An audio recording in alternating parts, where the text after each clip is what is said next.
ஒரு நகரத்தின் அளவுக்கு சமமான பச்சை வால் நட்சத்திரம். தற்போது இது நமது சூரிய குடும்பத்தை விட்டு செல்கிறது. ஆனால் இது மீண்டும் ஒருபோதும் நமது சூரிய குடும்பத்திற்கு வராது. காரணம், இது வெளி விண்வெளிக்கு தள்ளப்படுகிறது. அதுதான் 2024 E1. விண்வெளியில் ஒரு அதிசயம் தற்போது விஞ்ஞானிகளின் கவனத்தை ஈர்த்துள்ளது. அதுதான் C2024 E1 என்ற புதிய பச்சை வால் நட்சத்திரம்.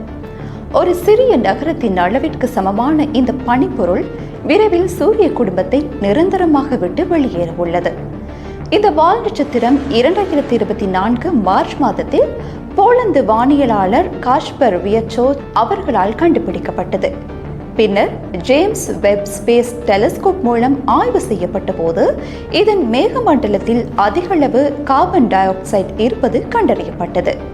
இதன் விட்டம் சுமார் 13.7 கிலோமீட்டராக இருக்கலாம் என ஆரம்ப கணக்கீடுகள் கூறுகின்றன.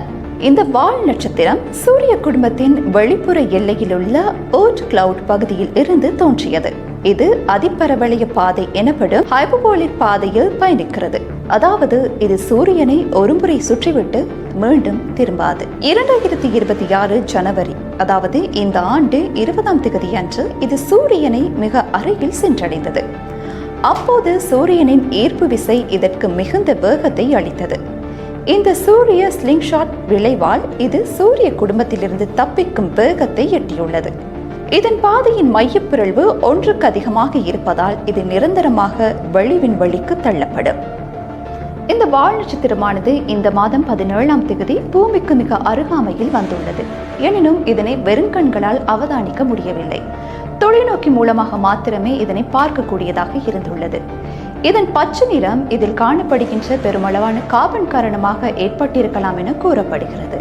சில தசாப்தங்கள் கழித்து இந்த வால் நட்சத்திரம் முழுமையாக சூரிய குடும்பத்தை விட்டு வெளியேறும். பின்னர் கோடிக்கணக்கான ஆண்டுகள் மில்கி வே விண்மீன் மண்டலத்தில் அலைந்து திரியும். இது போலவே கடந்த ஆண்டு 3i Atlas என்ற இடை நட்சத்திர வால் நட்சத்திரமும் நம் சூரிய குடும்பத்தை கடந்து சென்றது. சிலர் அதை அந்நிய விண்கலமாக கூறினாலும் அது இயற்கையான வால் நட்சத்திரம் என்பதற்கு உறுதியான ஆதாரங்களும் காணப்படுகின்றன. மேலும் வெராசி, ரோபின் அப்சர்வேட்டரி போன்ற புதிய ஆய்வு மையங்கள் செயற்பட தொடங்கியதால் இனி இது போன்ற பல புதிய விண்வெளி பயணிகளை நாம் கண்டுபிடிக்கலாம். இறுதியில் இந்த பச்சை வால் நட்சத்திரமானது மனித குலத்திற்கு எந்தவித ஆபத்துக்களையும் விளைவிக்காமல் விண்வெளியில் அழகிய அதிசயங்களையும் ஆச்சரியத்தை மாத்திரமே விட்டு செல்கிறது.